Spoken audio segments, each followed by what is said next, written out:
What's up, good people? Mark Holmes here, of course, with Michael Anthony Fitness. Reaction Gig Economy on all social media platforms. I hope you guys are having a good hump day. You know, I'm kind of pissed off right now. About Mr. Lamb. Well, here's what's okay. You know what bothers me? Here's what fucking excuse me. I'm sorry. It's okay. You know what? Hold on. Let me stop. Let me say something here. This morning I had a great experience. Okay.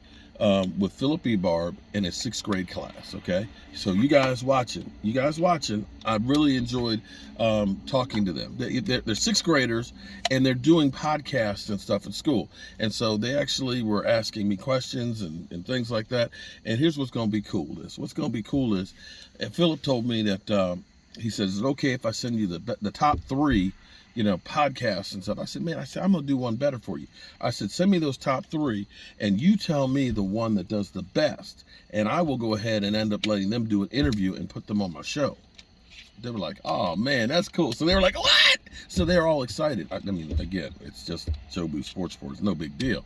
But shout out to them. So I need to be careful about my language because I got the future generations watching. I know they get exposed to all that stuff nowadays, not like when we were kids, but I need to do better. But I am mad as hell because you have so many people who immediately will make judgments on things that they don't get the full picture of. So Dak gets hurt, people throw trash at him and everything else, and Dak had a bad game. I ain't gonna lie to you, Dak had an awful game. If it were only that Dak Prescott had a bad game and played like ass and that's why we lost, I'd understand that. But you can't look at Tony Pollard on 6 carries that got 8 yards, right?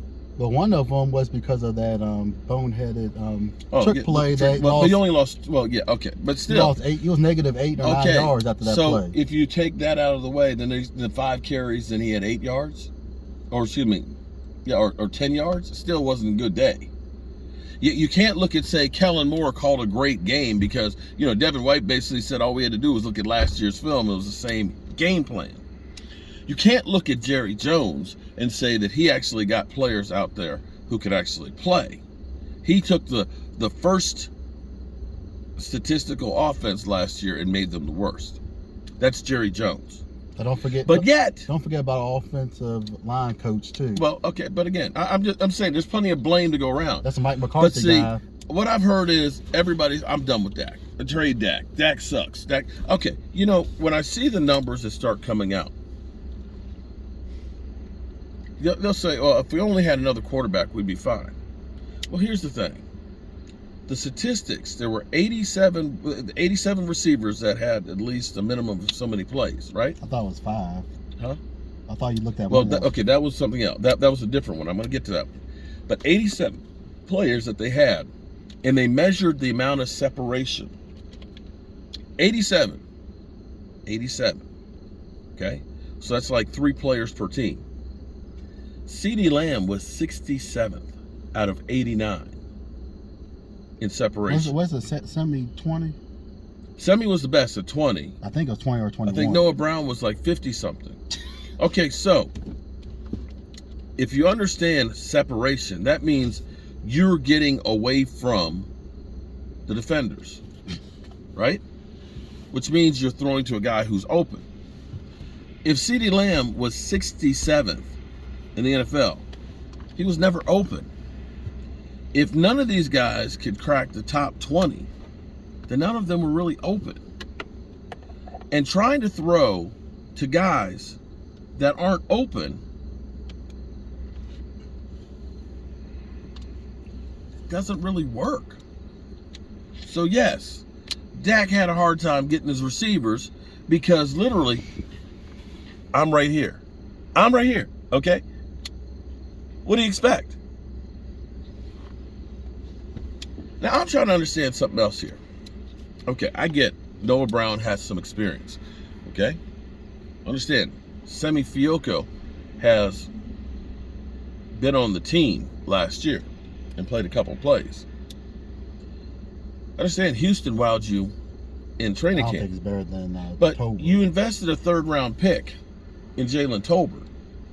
Houston was undrafted. Right. So don't you think that he certainly couldn't have done any worse than everybody else, right? He certainly couldn't have done any worse than everybody else. So tell me at least why you didn't at least try him. Not that it really is going to make that much of a difference. And now here's the problem. Here's the problem now. We're in panic mode now. Panic mode. Which means that they're actually going to get Michael Gallup and some drills now. But see, the problem. No. You know what the problem? The number one problem is every time Tyron Smith goes out, we always in panic mode every single time. Right. This is what happens with every time he goes out. They don't know what to do. Oh, but when he's in, they always wow you. Right. So now Michael Gallup, who had the calf injury and then the knee injury last year, coming back from injury, we're trying to hurry up and get him on the field. Now Chris Godwin, there goes the groundhog. I'm all right. Don't you worry about me. Okay, it's groundhog. Chris Godwin, who hurried up to get back on the field and made some good plays, he strained his hamstring probably because he hadn't really worked out much. That's a fear I think with Dak Prescott talking about he'll be back in a couple of weeks. At least give him 4 weeks. Okay. I don't know if that's going to be the case or not. I'm sure Dak will try and do that. But that's Jerry Jones basically saying we got hope. What did they do last year with Dak Prescott and his calf injury? He came back way too soon. 1 week, yeah. It wasn't the same. So it's like, so we're looking at blaming one guy as always, the quarterback. When our offensive line was when trash. you're running back, actually, Kellen Moore needs to be getting the lion's share of this shit. He ain't going to. Because you knew your offensive line was young. You knew that your wide receivers were wet behind the ear and had no experience. And the one thing that you were actually doing well, you didn't even get close to what you say your matrix are of 16 carries is what we'd like to see Zeke carry. You only had 10, and he had 50 yards. Clearly, one of his best rushing performances in the last year. And you decided, no, we're going to sit him and rest him. The same thing you did last year and lost the game. Yeah, that one series. So, Tony Powell's not every day running back either. There are no reinforcements coming in, okay? There's no reinforcements. They have yet to re-sign Ben DiNucci because they said, we're going to be looking for another quarterback. Today is practice. Ben DiNucci isn't that. Today's your big practice of the week, and tomorrow, and then Friday is the recovery day. Saturday is the walkthrough, and then Sunday's the game. So bringing in another quarterback, that's not going to do anything. Ben's not that much worse. So you have 2 quarterbacks on your roster right now. So like I said, it's got to be Ben DiNucci because at least he knows the playbook. Well, they would have already signed him by now. Your hope on wide receivers is we're going to hurry up and get back Michael Gallup from an ACL injury, who also had a calf injury last year. We're going to start doing him some drills and try and put him out there, which he'll probably get hurt. And Jerry Jones talking about David and Goliath, when we were Goliath and he made us David. Yeah, I'm kind of pissed. Oh, and you said Sam Williams. Sam Williams is going to be playing but this that's week. only because Basham got injured. Because Basham is injured and out. But they're not going to bring Tolbert in. And see, that's Tolbert is not that bad. Well, apparently they think he is. Houston's not much better.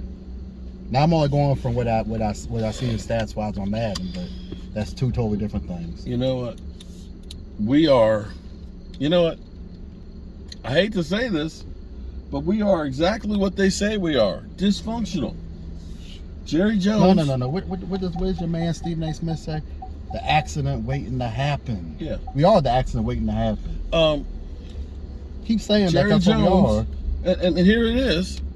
Jerry Jones and his philosophy of 1 + 1 = 3. No, it doesn't. If he really believes that, do we think that he can actually run a freaking team? Apparently Stephen not. Jones is no better. Oh, shit. He says 1 + 1 means that I can hold on to some more money because we're really only going to pay 1. I'm going to keep the other one. Could have had some guys that could have made a difference. Yeah. And then you got Randall Gregory acting like a brand new man after he left Dallas. We're bandwagon fans because there's so much to cheer about. Randall Gregory was unrecognizable on Monday night. Unrecognizable. Yeah. The way that he played and his attitude. Here's the bright side. It can only get better. I'm Mark Holmes with Michael Anthony Fitness. Shoot, excuse me. I'll see you soon.